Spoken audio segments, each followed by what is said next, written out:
Hi, my name is Jack Wilborn. Louder? Yes, sir. My name is Jack Wilborn. In the mid-'80s, I joined the police department as a reservist. So I spent almost a decade in Glendale Police Department. And I saw the effects of prohibition, especially the effects of marijuana on arrests and what happened.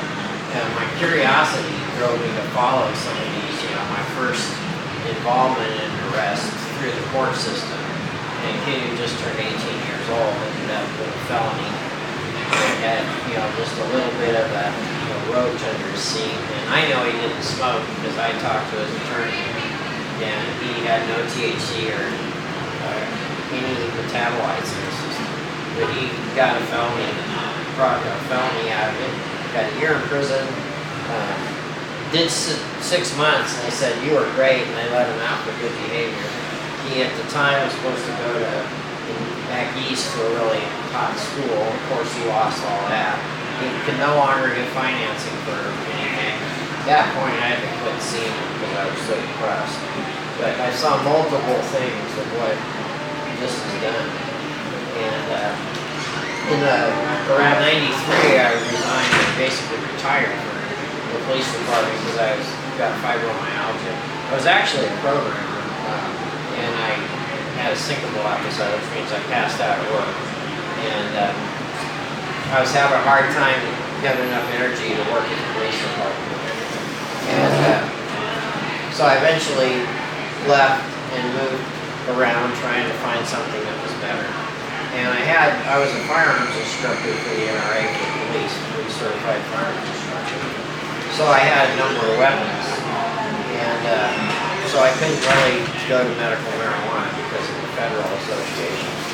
Well, after 20 years or so of morphine,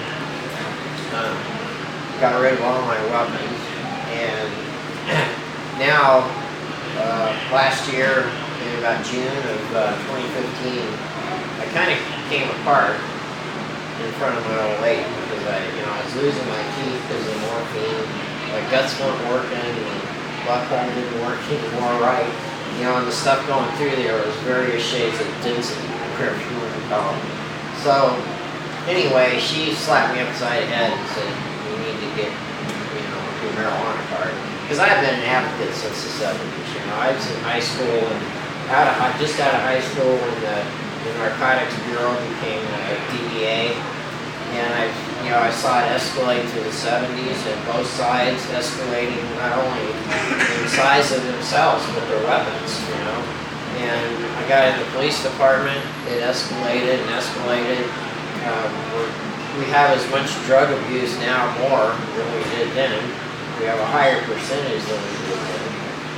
And these two groups fighting against each other, the perfect example that I can think of as escalation is the tank down at Sheriff Joe's parking lot, war on drugs. When I was little, we didn't have tanks. It's a 60-ton tank for the pot smoker. But that's escalation, and they want that to propagate. Anyway, I went to medical marijuana. It made a total difference. I wouldn't be here talking to you if this didn't happen. And one of the things it did do is I lost 60 pounds in about 7 or 8 months after I got off it. And, my doctor says, "Well, you're doing 100 times the things you did before. You're not sedate on the couch, watching everything go through." And so to me, it's been a really great move to go to medical marijuana. It helps me sleep since I have a problem with that. With fibromyalgia, I'm always in pain. Does it fix the pain? Like you said, it doesn't go away. You get the pain, but you can deal with it better than you can deal with it when you're just screwed up and your mind doesn't work right. I kind of disagree. I was hoping Mike would be here a minute because the history of this is really consistent with what's happening as far as in 37 when we outlawed American, we made a tax stamp for it. We didn't really outlaw it, we made a tax stamp for it. And you had to bring the hemp in in person to get the tax stamp. Well, of course, as soon as you brought it in, you didn't have a stamp, so they arrested you. And that's how the mechanism worked until the 40s when it was, they had to have it for the war effort, when they produced it for the war effort. But, of course, if you go back, as you pointed out, all the things you can do with it, like hempcrete and so forth. Tennessee is making homes for that now, and so forth. So, you know, my feeling is the original reason it was banned in 37 was money from the the big businesses that it would replace or produce at a lower cost. DuPont.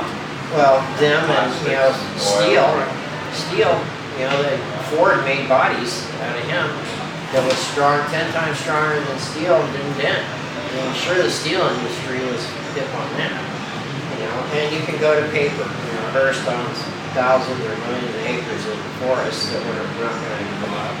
But in '69,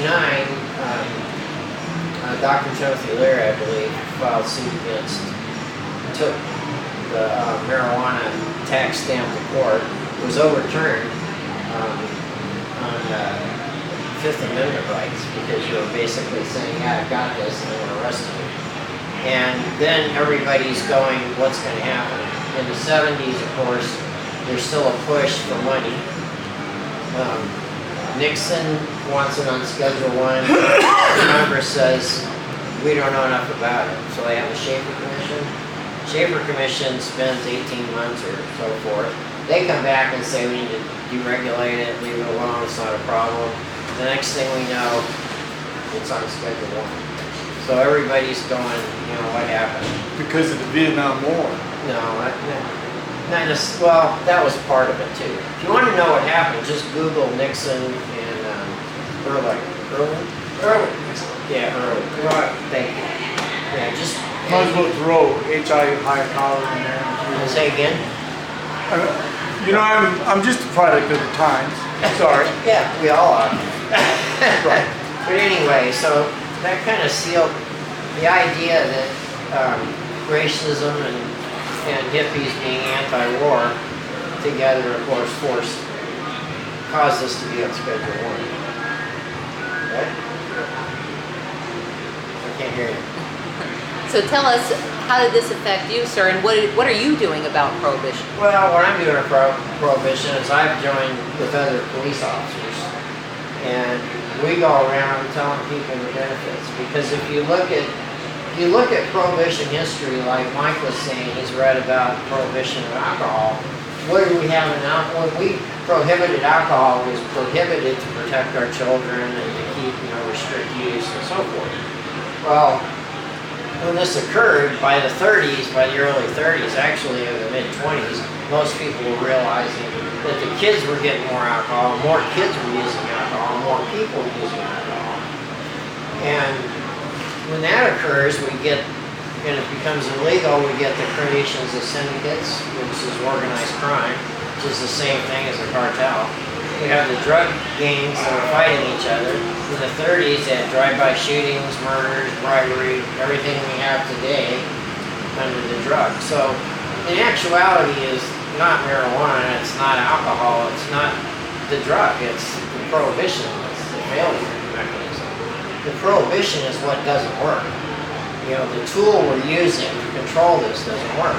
And I disagree with them that this isn't a child respect. Although I don't have any children, I don't want kids using drugs. I'd rather them not use drugs. There's a lot more in life than drugs. When they get old enough they want to, that's a decision. But we've seen by tobacco and alcohol places, or cigarettes and alcohol places like Colorado, where they keep good records of data, that the use of tobacco has dropped 50% in the past 2 decades. And I'm sure we can do the same thing with marijuana if we legalize it, let the government control it, and educate the kids. You know, kids make good decisions when they have good information or good data to base that. You give them faulty data, that's the kind of decision. They lie to them, they know it. Yeah, and that, you know, when they tell you how bad it is and all their friends are doing it, it's kind of like, yeah. So the information needs to get out there, and that's what we really are behind. But our group I'd like to talk to you about it. But, you know, we've seen that prohibition fails, and we've also seen that the worst part is the relationship now between the police and the people. That has just gone hell in a handbasket. Would you name your group, Jack? What was your group? It's law enforcement against prohibition, but I'm not here speaking about them. I'm speaking about me because they're not really supportive of my medical position. As far as they're not against it, but that's not what the group is. They're against prohibition, which is the main target of it. But you know, it comes down to the point when you know, as long as people that are sick. That's lead. Yeah, law enforcement against prohibition. What it comes down to is the war on drugs is really a war on people. And as long as people that are sick or addicted are enemies of the state, the police are the enemy of the people.